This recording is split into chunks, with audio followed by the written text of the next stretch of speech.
Olá pessoal, tudo bem? 23 de maio, vamos então comentar aí os leilões e mais algumas repercussões dos leilões. Tivemos uma venda forte de NTNB que mereceu destaque na imprensa e também vamos comentar aí os primeiros reflexos no mercado da decisão do governo de fazer um corte, uma contenção de gastos de 31 bilhões de reais e um aumento no imposto sobre operações financeiras, o famoso IOF. Muito bem. Então temos aqui a tela inicial e um detalhe bem interessante que fecha com o que a gente fala para vocês.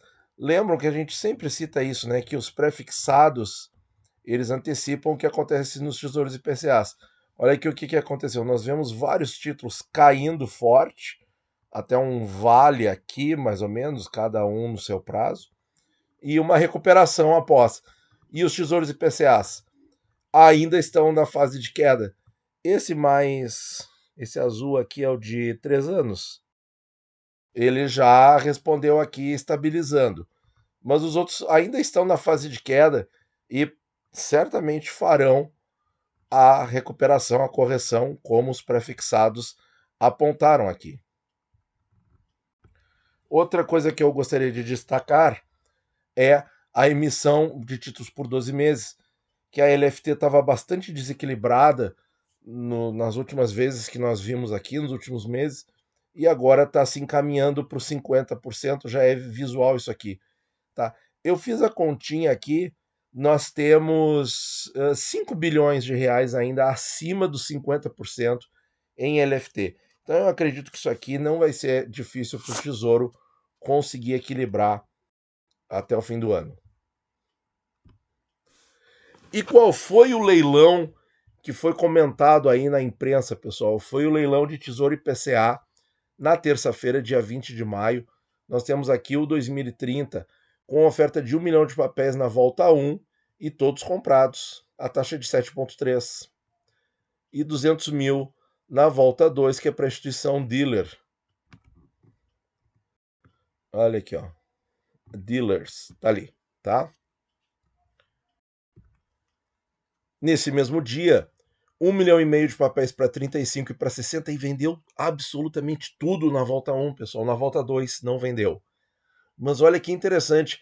Então, 4 milhões de papéis ofertados, 4 milhões absorvidos na volta 1, nos três prazos. 30, que é 5 anos, é o limite entre o curto e o médio prazo. Aí 35, 10 anos. E os 60, 35 anos. Olha, pessoal, o Tesouro conseguiu vender bem. Conseguiu vender bem. O porém aqui é que são taxas bastante altas aí que o Tesouro se compromete a pagar por décadas a fio, né? E isso é que não é muito interessante para o Tesouro Nacional. Deixa eu ver se eu acho a matéria. É essa aqui, ó. Tesouro Nacional faz maior leilão de NTNB do ano e vende 4 milhões de títulos, tá? Tá aqui, ó. Ó, foram ofertados 4 milhões de títulos com aceitação total pelo mercado, e mais um sinal de que a demanda pela dívida pública brasileira segue elevada.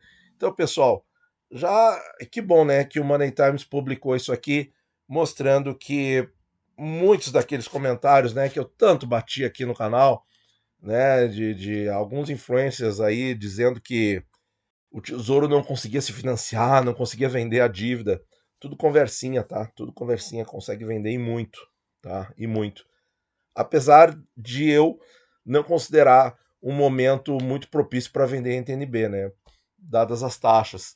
Mas, enfim, né? O Tesouro precisa equilibrar ali porque ele tem muito Selic na vendido, né? Ele tem que vender mais dos outros papéis para equilibrar um pouco. Bom, então, pessoal, outra coisa que eu sempre comentei é que sempre houve demanda por Tesouro IPCA e o Tesouro estava segurando, fazendo aqueles leilões de 150 mil, 300 mil papéis, 500 mil papéis, aquelas doses pequenas, né? 500 mil papéis pequeno, mas enfim, né? Vocês entendem que a escala nos leilões realmente é uma coisa superlativa.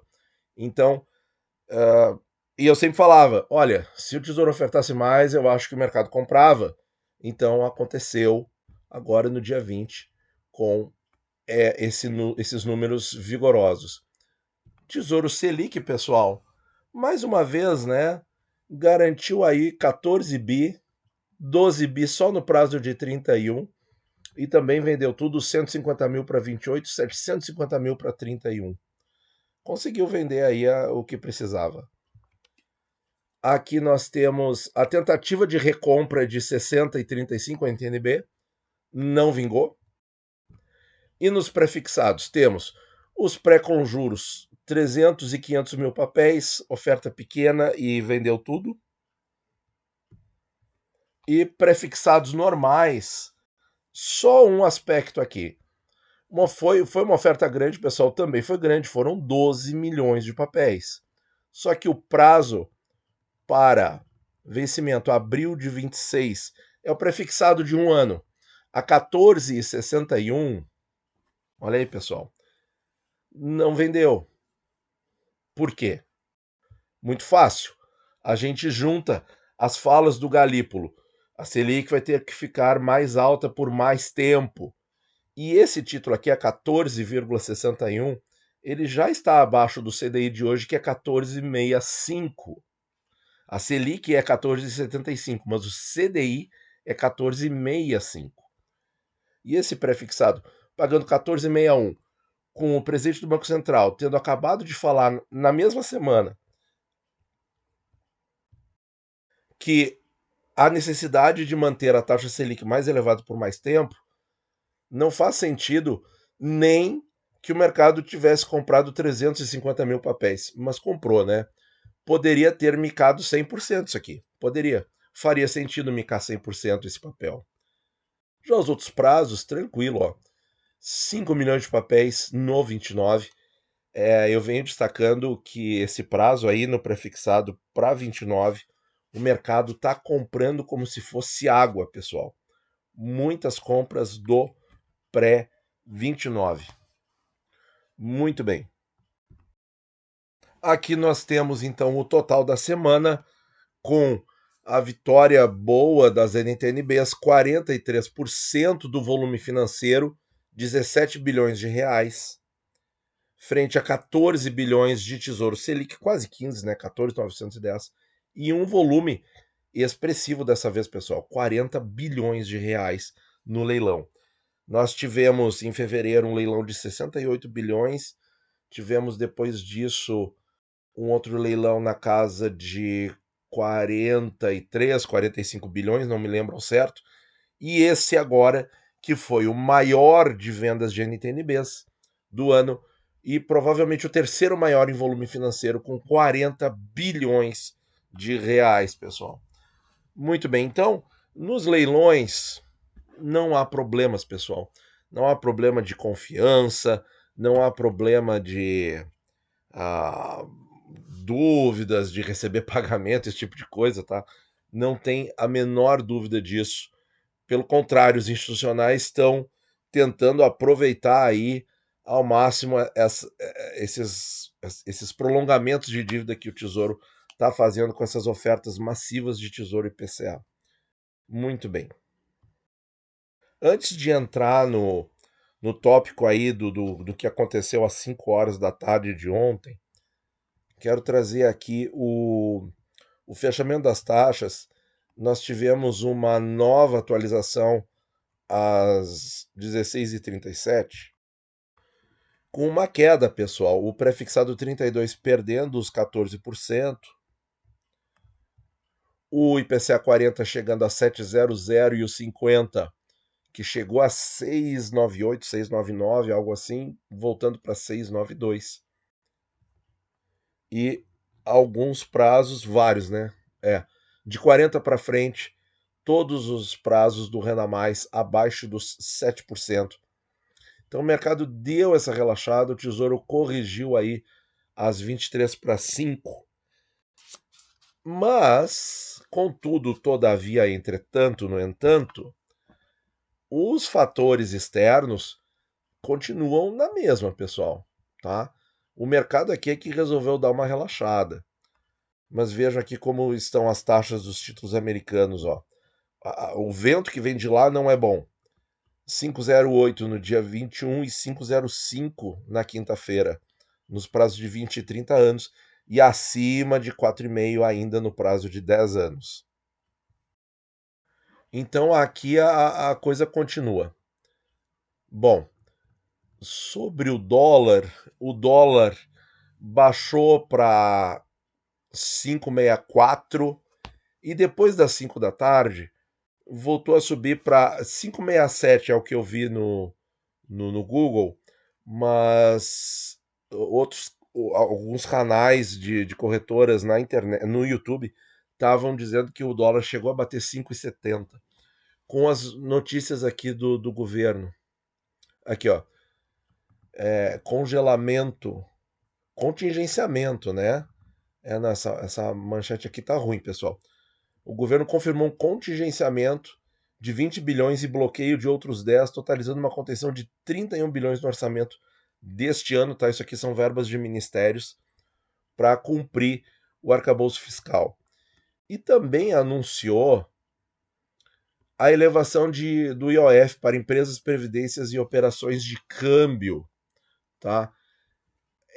Bom, ouvi opiniões contrárias, tá? De gente falando que o mercado vai estressar porque a bolsa caiu e o dólar subiu, então o mercado vai estressar. Ou já ouvi outras opiniões dizendo que na verdade o mercado vai relaxar porque isso aqui é um esforço fiscal, né? E por outro lado, a elevação do imposto é ruim, mas vai ajudar o fiscal. E isso acabaria trazendo a curva da dívida pública para números mais saudáveis. A ver, a verificar. O que eu tenho para mostrar para vocês?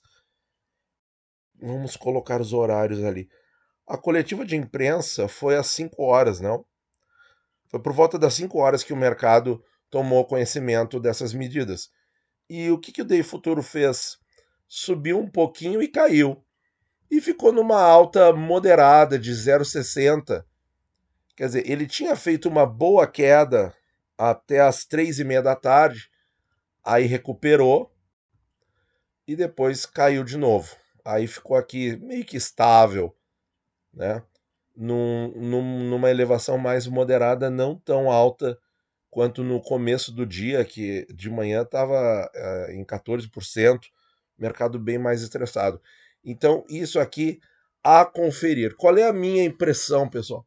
A minha impressão é que no mercado de juros a situação pode arrefecer um pouco, tá? Pode baixar um pouquinho, porque justamente é um anúncio fiscal interessante. Claro, é duro de ouvir isso, né? Pô, dizer que aumentar imposto é uma coisa interessante, mas vejam, pessoal, a gente está analisando isso aqui sob o ponto de vista do esforço fiscal e de conseguir trazer os números da dívida pública para níveis menos preocupantes. Isso eu acho que tem uma boa chance de conseguir. Agora, daqui a pouco podem aparecer análises aí no mercado dizendo que esse número é muito baixo para alcançar aí a meta do arcabouço fiscal. Isso pode acontecer também. Então temos que aguardar, está muito cedo ainda. Mas eu achei a primeira reação aqui de não dar muita importância até. Parece que não mudou muita coisa. Essa aqui fica a minha sensação. Parece que não mudou quase nada e temos que continuar esperando o que está acontecendo no mercado externo. Tá? É isso. Então, pessoal, hoje vai ser um dia para ver para que lado, qual narrativa, para qual lado o mercado vai. Se o mercado vai para o lado do estresse, achando que essas medidas foram muito ruins, ou pelo contrário, se os juros relaxarem um pouco, é porque o mercado aprovou, então o contingenciamento e essa questão do IOF, que claro que não é bom, mas ajuda aí na questão do equilíbrio fiscal para trazer os números da dívida para níveis menos perigosos. É isso, pessoal. Temos que aguardar aí para ver os desdobramentos. Muito obrigado por ouvir e bons investimentos a todos.